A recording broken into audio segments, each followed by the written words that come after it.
and let them know that if some strange noises you hear, please don't be alarmed. It's only my knees knocking together. And the older you get, or the younger you get, your knees will knock and give you noises that you never even knew you had. And then if you also hear some kind of rumbling sound, don't worry about that either. Because I didn't eat. You all ate. But it's okay. Because when y'all get ready to go, then I can eat.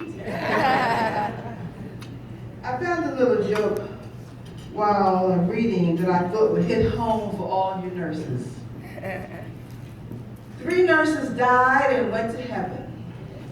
When they were met at the pearly gates by St. Peter, to the first he asked, "What did you do on earth? And why should you go to heaven?" She said, "I was a nurse in the inner city hospital, and I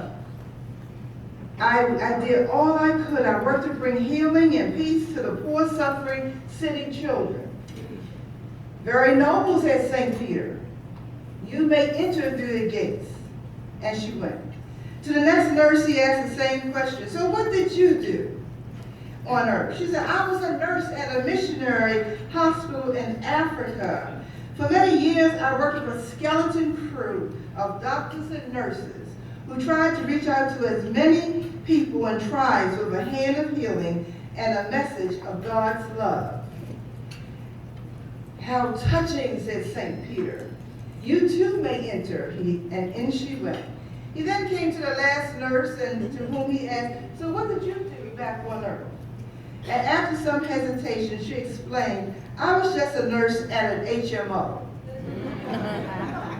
St. Peter pondered, and then he said, "Okay, you may enter also." "Phew," said the nurse. I thought for a moment you weren't going to let me in." "Oh, you can come in," he said, "but you can only stay for 3 days."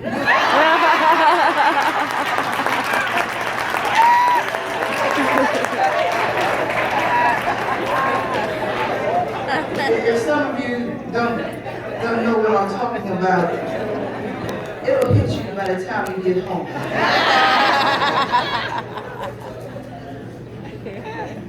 Our subject, the Bible, or where we're going first, is Acts, the 3rd chapter, the 1st to the 6th verse. Acts, the 3rd chapter, the 1st to the 6th verse.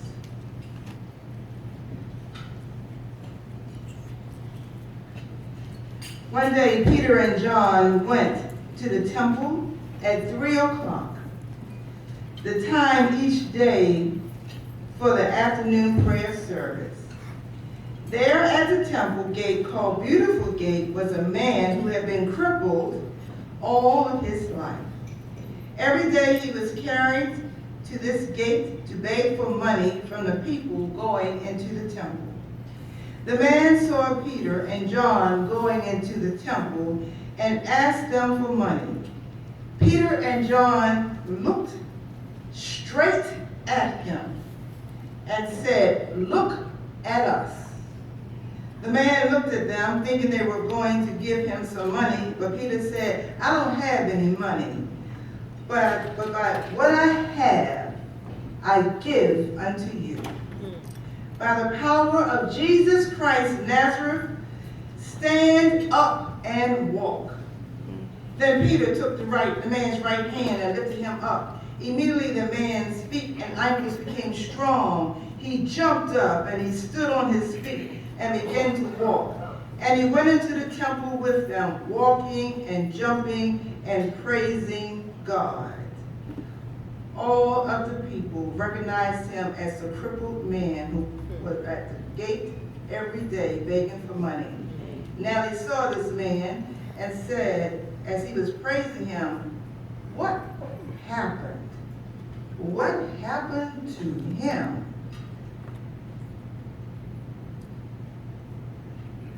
Our main thought that we'd like you to think about. Taking someone by their right hand and then moving them on into their mission. Mission possible. Do you remember back, first of all, that we had the mission, how many like Mission Impossible? You like the music when it came up? And then, of course, he'd come in and you would see the two American agents, Ethan Hunt, Tom Cruise, and the mentor, Jim Phelps, Vaughn, John Vaughn. Their assignments were of top secret espionage and overt operations. And the American agents, under false suspicion of disloyalty, he must dissolve and expose the real spy without the help of their organization. Good morning, Mr. Phelps. Good morning, Mr. Hunt. Your mission, should you decide to take it. As always, should you or any of your IM force be caught or killed, the Secretary will disavow any knowledge of you. So, take the assignment if you do. This tape will dissolve in 5 seconds. Gone. And now they go and they start their mission. So today, Northeast Region, Chi Eta Phi, our subject is Mission Possible. Let's go to work. Right. Mission possible. Let's go to work. The book of Acts and the Gospel of Luke make up a 2-part word. In the first 2 chapters of the Acts of the Apostles, we find that the apostles were commissioned by the ascending Christ and empowered by the Holy Spirit to fulfill that commission. And then we see that the early chapters describe that it happened after Pentecost. Now here's the thought here, that Peter and John worked with folk who didn't believe in the message. They didn't want to hear the message about Jesus. But then he continued, and then he found out that the Jews rejected his message under the guidance. But when it got to the Gentiles were taught to take care of people. They were taught to pray every day. They were taught to give to the needy, to make sure that there was love for everybody. They broke bread every day. They went to the temple every day, 3 times a day, 9, 12, and 3. And they walked past this gate beautiful every day. There were people begging and begging. But now this is your assignment, sister girls. We now have to work on this important mission.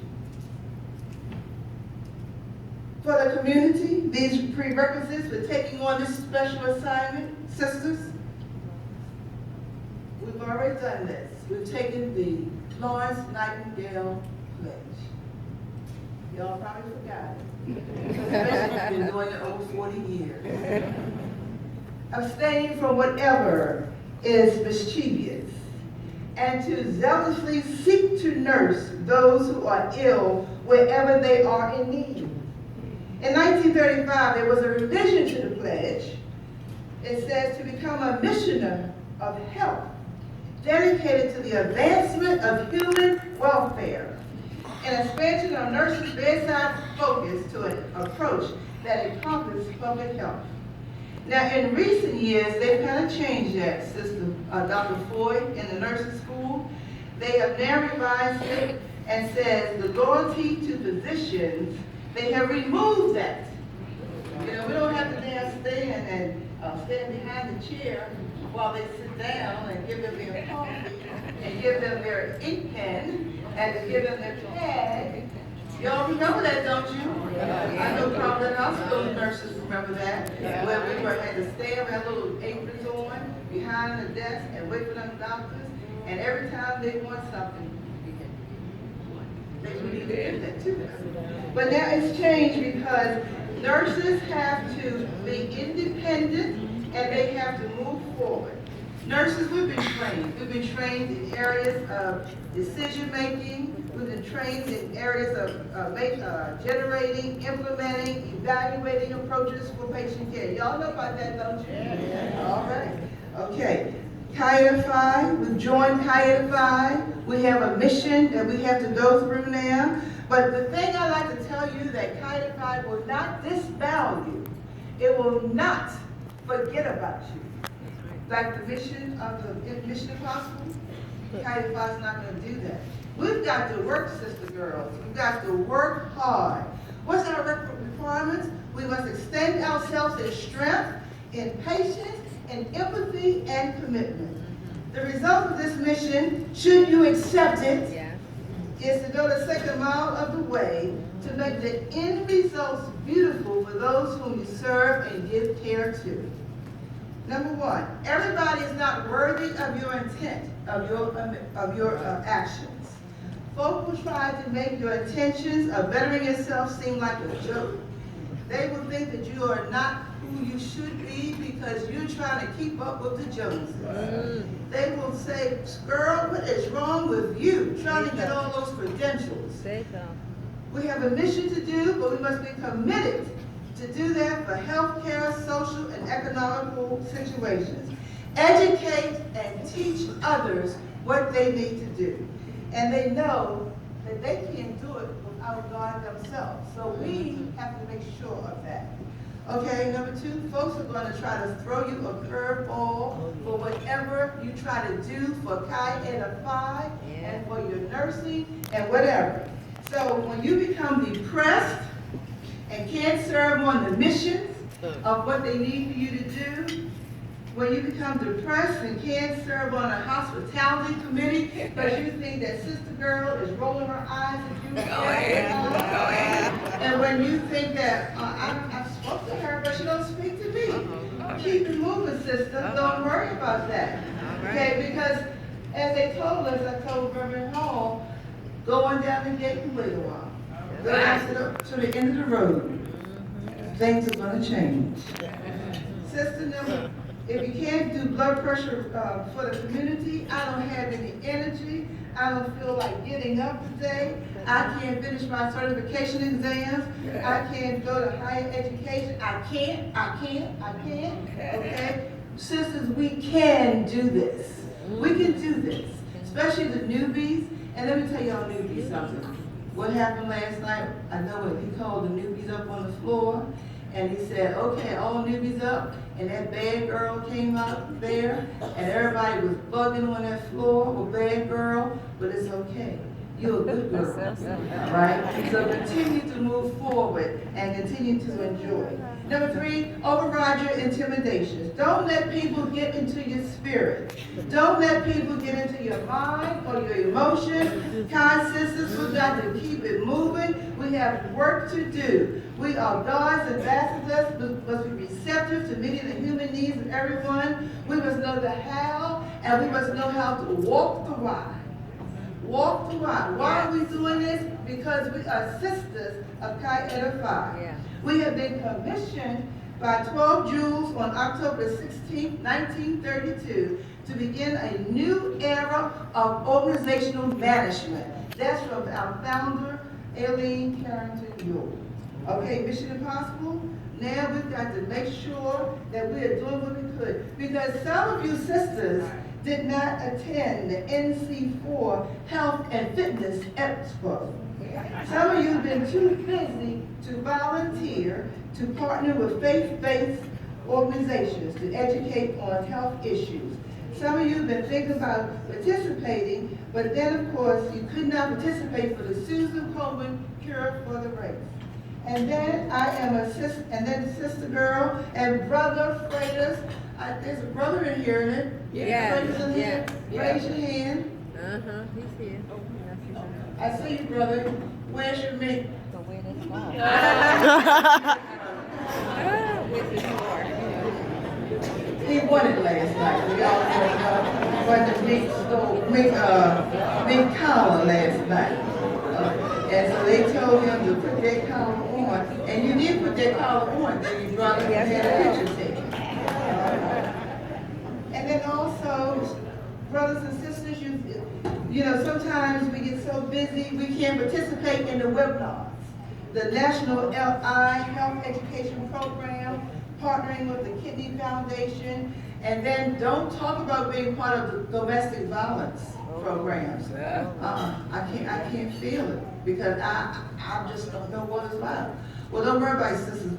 Some of us know what it's about, being involved in domestic violence. But we come out of it, and then we move forward to help others to come out of where they're in. And the beat goes on and on and on. Now, if you decide to take this task, if you decide to take it, we now have to embrace ourselves and embrace the change of meeting needs for others.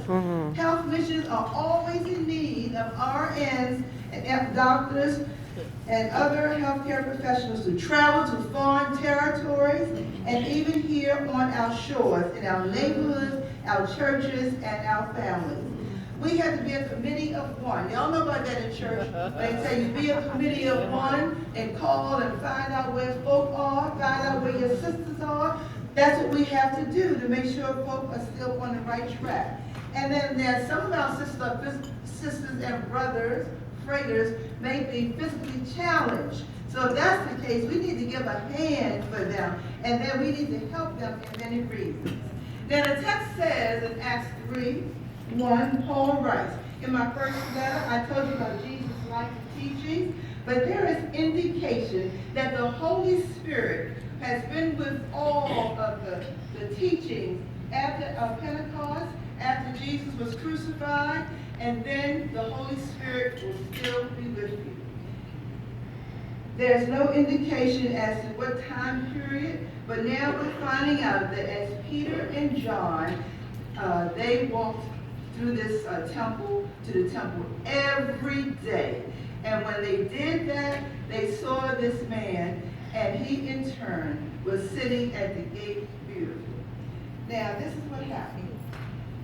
They were empowered by the Spirit, they were challenged by the Spirit, and they were committed by the Holy Ghost that they had to now go and do something. Now y'all may get ready to shout, but we get ready to move it on up a little higher now. Now I had to do a little bit of that introduction for y'all so you know where we were. But now we get ready to move it, okay? Now, Peter and John were probably talking with each other, smiling and appearing pleasant. And then all of a sudden, this man who had been asking for money for 40 years, 40 years, he was lame, he had been brought to the gate every day for 40 years asking for money. But then he saw Peter and John talking together, and they were smiling and looking like they were, having a good time. This was the day that the man said, okay, we're going to do this. Have mercy on me. Have mercy on me. All right. Hey, I need some money today. Yeah. And when the lame man said that, Peter and John stopped and they looked. Hey. And the lame man looked at Peter and said, I see you. Mm-hmm. Peter said, no, I see you.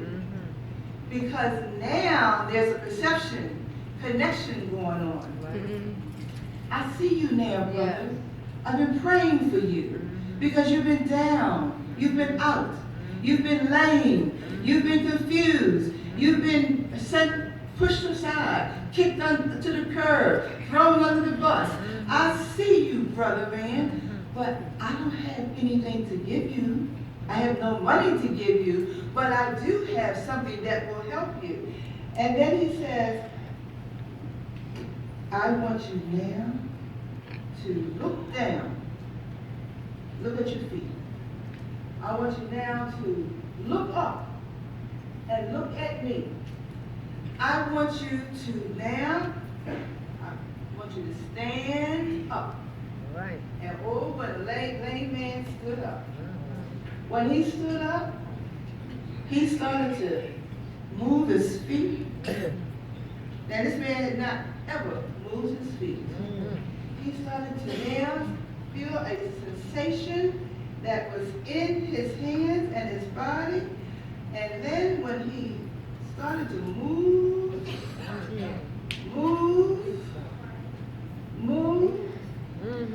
sensation from the top of his head down to the bottom of his feet. And then he said,